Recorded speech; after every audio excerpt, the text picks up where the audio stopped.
नमस्कार। जैसा कि आप जानते हैं कि मैं इस समय महाकुंभ में खड़ा हूं, जो कि 144 साल के बाद आता है। और आज कहीं ना कहीं माननीय योगी आदित्यनाथ जी का जो कार्य है, एक सनातन संस्कृति को जीवित रखने के लिए, एक सनातन संस्कृति को आगे बढ़ाने के लिए, वो आप जीता और जागता एक सबूत देखना चाहते हैं।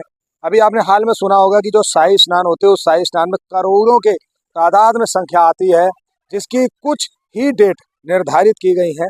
लेकिन यहाँ पर बिना शाही स्नान के भी इतना ज़्यादा जमावड़ा है, इतना ज़्यादा भीड़ है। मैं अपने भाई साहब से कहूँगा कि चारों तरफ कैमरा एक बार घुमा दें। आप चारों तरफ देखेंगे कि भीड़ ही भीड़ है। और यहाँ पर अगर मैं व्यवस्था की बात करूँ तो यहाँ पर आईसीयू इमरजेंसी तक के लिए भी यहाँ पर सुविधाएं दी गई हैं। इसके अलावा यदि आप खो जाते हैं तो बहुत ही आसानी से आपको ढूंढा जा सकता है, जिसका प्रबंध बहुत ही अच्छी तरह से किया गया है। इसके अलावा हर जगह जगह पर पुलिसकर्मी भी होंगे। सबसे बड़ी बात ये हो जाती है कि कई बार लोग संगम स्नान करने आते हैं, कई बार भूल चूक गलती में वो यमुना जी और गंगा जी को नहाकर चले जाते हैं। कई बार लोगों को संगम मिल ही नहीं पाते हैं। मैंने अभी रास्ते में देखा ऐसा हो रहा है।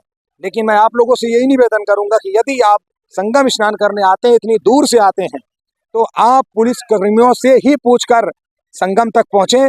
क्योंकि कई बार लोग बाहर के होते हैं, उनसे जब आप पूछते हैं तो कई बार उन्हें नॉलेज नहीं होती है और आपको सही रास्ता ना बता के आपको भटका देते हैं, जिस वजह से आपका नुकसान होता है। दूसरी तरफ मैं अगर आपको बताऊं तो यहाँ पर चाहे ऑटो रिक्शा हो, चाहे वो गाड़ियाँ हो, यहाँ पर हजारों के हिसाब से आपसे किराया लिया जाता है, वसूला जाता है, जो कि सबसे बड़ा दुर्भाग्यपूर्ण है। क्योंकि आम जनता और गरीब जनता यहाँ पे आती है, बहुत परेशान लोग रहते हैं।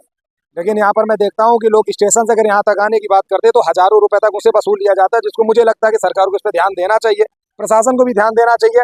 लेकिन मैं आप लोगों को सबसे अच्छा आइडिया बताऊंगा कि यदि शाही स्नान में आते हैं तो आपको 8 से 10 किलोमीटर पैदल चलना होगा। तो आप पैदल बहुत आसानी से चल सकते हैं, एक परिक्रमा मार्ग की तरह, कि आप सोच लीजिए परिक्रमा ही हम कर रहे हैं। लेकिन अगर आप विदाउट यानी बिना शाही स्नान के आते हैं तो आप फुटकर आ सकते हैं। और मेरे हिसाब से अगर मैं बात करूं तो आप नैनी जंक्शन आ सकते हैं, रामबाग स्टेशन आ सकते हैं, यहाँ से आपको पास पड़ेगा। इसके अलावा यदि आप दूर से कहीं से आ रहे हैं तो आप आ जाएंगे प्रयागराज संगम स्टेशन जो पड़ता है, जहाँ से आपको ये डिस्टेंस पे 3 और 4 किलोमीटर के लगभग अराउंड में पड़ेगा, जहाँ पे आप आसानी से पैदल आ सकते हैं। यदि जंक्शन आ रहे हैं तो जंक्शन से आपको अच्छा खासा भाड़ा देना पड़ेगा, इस पर आपको ध्यान देना पड़ेगा, आपकी जेब ढीली हो सकती है।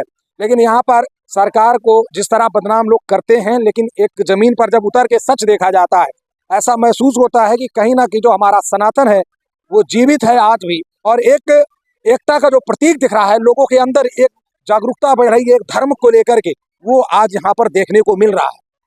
बने रहिए हमारे साथ। Voice of India 24 media, Anu Tripathi, Uttar Pradesh, Lucknow.